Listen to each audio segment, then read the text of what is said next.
태평양 전쟁이 한창 진행 중인 1943년 7월 현재 미군은 일본군이 장악했던 솔로몬 제도 중부 뉴조지아 섬에 상륙해 일본군의 최대 근거지 문다를 점령하기 위한 작전 중입니다.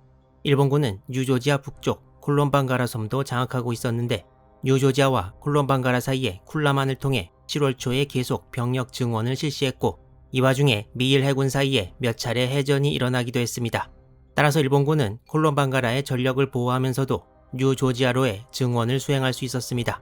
지난 영상 문다로 가는 길 상편에서 남과 북에서 각각 전투를 벌이는 미군의 이야기를 했는데요. 미군은 정글 전투 경험이 없어 많이 지치고 힘들었지만 문다와 약 4km 떨어진 곳에서 전선을 형성하고 병력을 보강하면서 공격을 준비했습니다.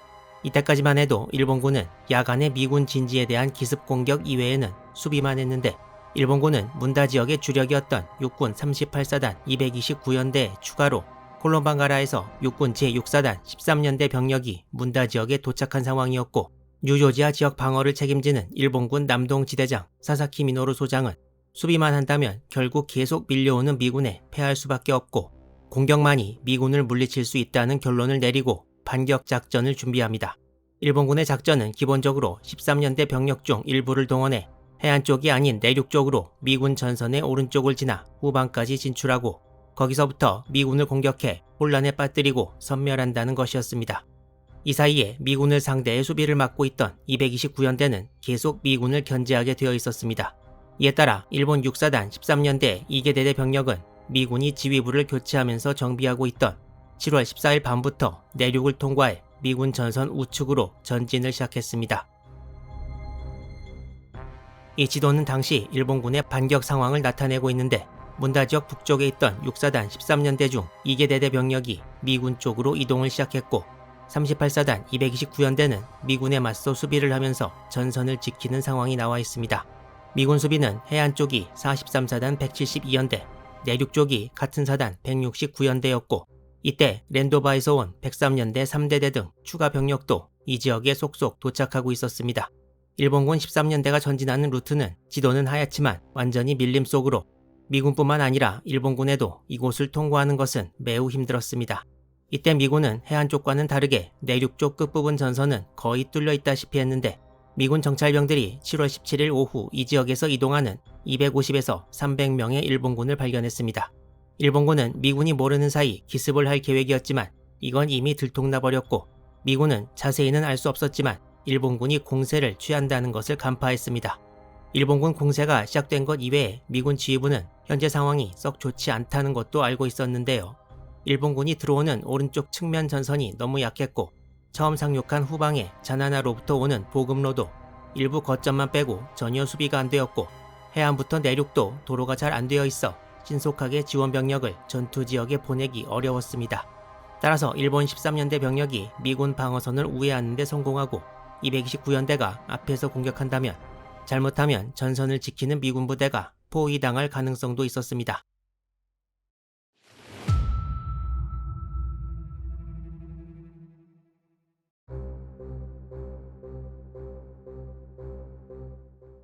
미군이 황급히 대책을 세우고 있던 7월 18일 0시 15분경 일본군 229연대 3대대 병력이 미군 169연대 1대대가 지키고 있던 고지를 공격했습니다. 이날 낮부터 일본군 229연대 병력이 공격을 위해 집결하는 것을 미군이 발견하고 예상 집결지에 야포 사격을 퍼부어 일본군은 공격을 위한 준비를 제대로 할 수 없는 상태였습니다. 지난번의 공격에서 실패한 일본군은 기관총으로 전진하는 부대를 엄호하면서 들어왔는데 미군의 수비에 격퇴당하면서도 재돌격을 감행해 고지의 미군을 크게 위협했습니다. 하지만 169연대 1대대는 한밤의 전투에서 고지를 지켜내는 데 성공하고 날이 밝고 고지 근처에서 102구의 일본군 시신을 발견했다고 합니다. 229연대의 다른 대대인 2대대는 남쪽 해안가의 전선을 공격했는데 이곳은 랜도바에서 상륙정을 타고 도착한 103연대 3대대가 지키던 곳이었습니다. 169연대 1대대가 지키던 고지 전투에서와 달리 이곳에서는 103연대 3대대가 공격을 가한 일본군을 쉽게 격퇴해버렸습니다. 그렇다면 미군 전선의 오른쪽 측면으로 돌아온 일본군 13연대 2개대대는 어디로 갔을까요? 이날의 공격에서 일본군의 문제점은 229연대 병력과 13연대 병력 간의 연락이 제대로 되지 않아 합동 작전을 펴지 못하고 각 부대가 따로따로 미군을 공격했다는 점이었습니다. 기록을 보면 미군은 7월 17일 밤과 18일 새벽에 미군 전선 우측을 돌아가는 13년대 병력을 이후 발견 못해서 전투를 치르지 못했고, 일본군 13년대 병력은 미군 주력이 있던 전선이 아니라 훨씬 후방까지 진출했던 것으로 보입니다. 위 지도는 현 전선의 동쪽 먼 지역까지 나타내고 있는데, 일본군 본거지와 현재 전투가 벌어지고 있는 전선이 이쯤 되고 약 보름 전에 미군이 처음 상륙했던 곳이 자나나입니다. 곧 전방으로 이동하게 되지만 7월 18일 새벽에는 이곳 자나나에 43사단 사령부가 위치해 있었고, 일본군 13년대의 2개 대대가 이곳을 급습했습니다. 이곳에는 공병부대, 의무부대 등 여러 지원부대의 시설과 막사가 넓게 퍼져 있었는데, 특히 사단본부의 통신 장비들이 있는 곳에 일본군이 난입해 전화선을 뜯어버리고 스위치보드를 파괴하기도 했습니다. 미군은 일본군이 이곳 근처 고지에 박격포를 설치하고 사단 지휘소를 포격하려고 하자 포병대에 급히 연락해 해당 위치를 포격하도록 했고, 뉴조지아 미군을 총지휘하는 제14군단장 그리스월드 소장은 근처에 있던 부대를 급히 자나나로 파견하고 37사단 148년대의 1대대를 날이 새자마자 랜도바에서 자나나로 보내기로 결정합니다. 결국 일본군 6사단 13년대 2개 대대 병력은 미군에 별 피해를 못 주고 북쪽으로 물러났습니다. 콜롬방가라에서 전투를 위해 여기까지 온 것 치고는 실망스러운 결과였습니다. 여기서 13년대가 229연대와 합동작전을 펼쳐서 미군 후방으로 멀리 돌아가지 않고 169연대가 지키고 있던 곳을 공격했다면 전투의 결과는 어떻게 되었을지 알 수 없었을 것입니다.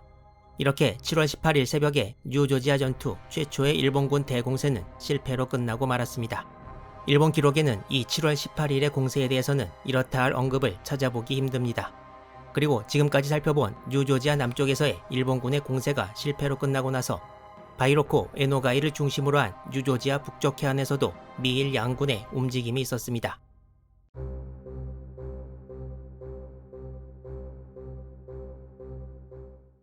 미군 3개 대대는 이곳에 상륙해서 에노가이를 점령하고 바이로코를 노리고 있었는데, 그 부대는 육군에서는 37사단 148연대 3대대와 145연대 3대대였고 제1해병 레이더 연대에 제1대대가 있었습니다.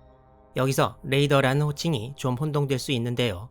이 부대는 1942년 2월부터 44년 2월까지 존속한 해병대 안의 엘리트 부대였고, 산하 대대가 4개 있었는데 해병 레이더 대대라고 불렀습니다. 이 부대가 혹시 물체 탐지하는 레이더 병이 아니냐고 생각할 수도 있는데요. 이건 일단 철자가 다르고 이 채널에서 레이더는 한글 표기를 원래 영어 발음에 맞게 계속 쓰고 있습니다. 여기 나오는 해병대 부대 이름도 영어 명칭 그대로 읽어서 해병 레이더 대대로 부르고 있습니다.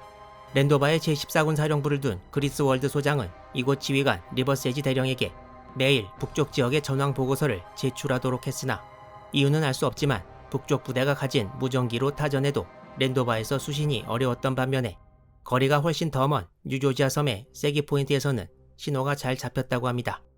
따라서 이 리버세지의 북쪽 부대와 랜도바의 군단 사령부가 통신을 주고받기 위해서 일단 세기 포인트로 무전을 보내고 그걸 다시 과달카날로 보낸 다음 과달카날에서 다시 랜도바로 보내는 식으로 소통을 해야 했다고 합니다.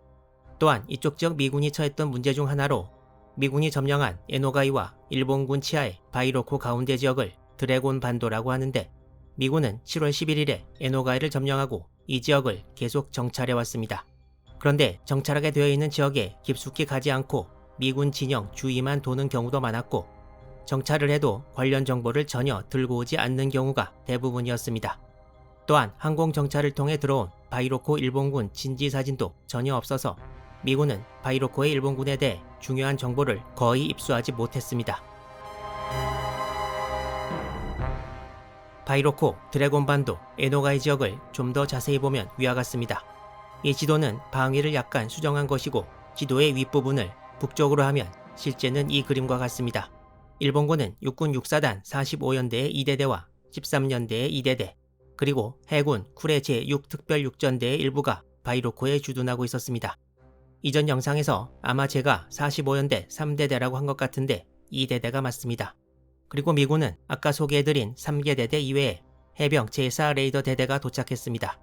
이 당시 바이로코 공격에 투입할 수 있는 미군 총병력은 약 3,000명이었다고 합니다.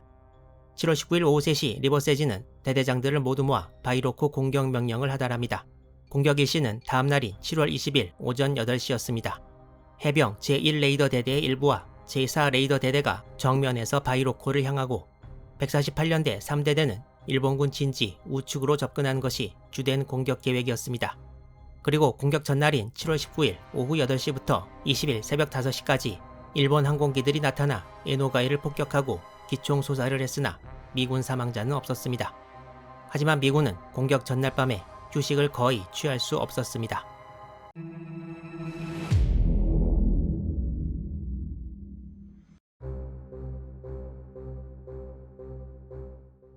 공격이 시작되고 미군은 요새화된 바이로코 일본군 진지에 접근하고 있었지만 해군 함정을 이용한 함포 사격도 요청되지 않았고 육상 공격을 도울 항공기를 이용한 바이로코 공격도 이루어지지 못합니다.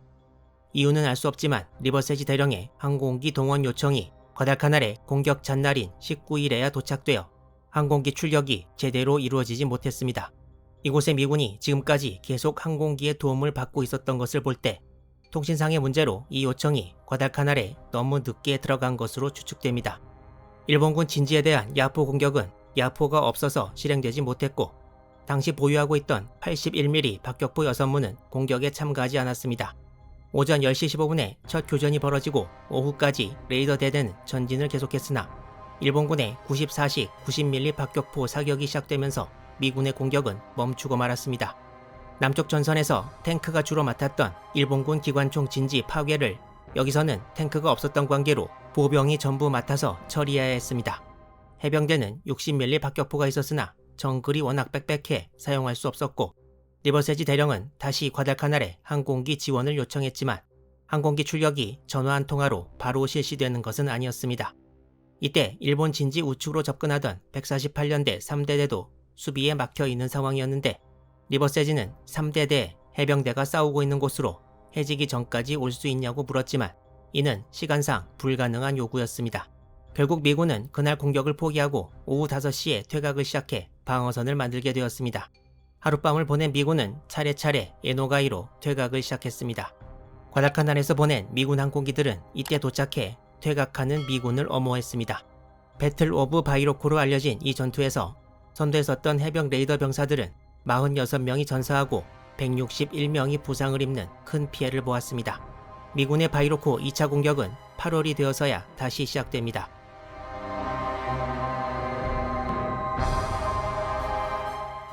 이렇게 7월 중순에 뉴조지아 섬에서는 남쪽의 일본군이 미군에 대해 실시한 공격이 실패로 돌아갔고 북쪽의 미군이 일본군에 대해 실시한 공격도 실패로 돌아갔습니다. 하지만 공격 준비를 계속하고 있던 남쪽의 미군은 곧 문다에 대한 공격을 시도하게 되는데요. 문다에서의 전투가 시작되기 전에 뉴조지아에서 벌어졌던 양군의 지상전 결과를 두 편의 영상으로 만들어 살펴봤습니다. 시청해주셔서 감사드리고 곧 벌어질 문다에서의 미군과 일본군의 혈전 기대해 주시기 바랍니다.